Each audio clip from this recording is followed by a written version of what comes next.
असताना मात्र जयेशने केलेली चूक खूप मागणी ठरेल का? परंतु आता एक बॉल एक हलक्या हाताने ग्लास करण्याचा प्रयत्न आणखीन पहा काय घडलं जातंय विकेटचं पतन.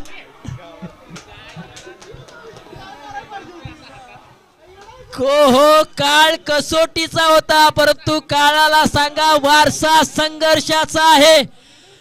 पहा अगदी एक बॉलच्या पाठीमागे एक धावांची गरज असताना रिप्ले मध्ये तुम्ही पाहू शकाल हलक्या हाताने या बॉलला ग्लान्स केला. स्वतः त्या ठिकाणी गोलंदाज आले त्यांनी डायरेक्ट हिट केला. आपल्या जीवनातील सर्वाधिक चांगला थ्रो या गोलंदाजाने अर्थातच जयेशने केला आणि इथे मात्र हाता तोंडाशी घास आलेल्या वडगावचा तो मात्र खेचून काढला अर्थातच जयेशने आणि वाघवाडी टीम मात्र इथे विजयी होते.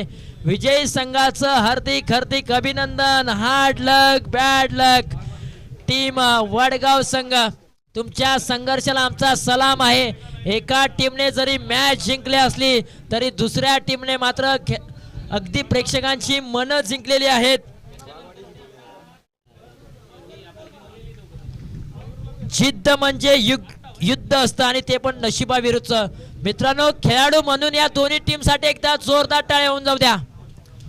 दोन्ही टीमने मात्र अफलातून परफॉर्मन्स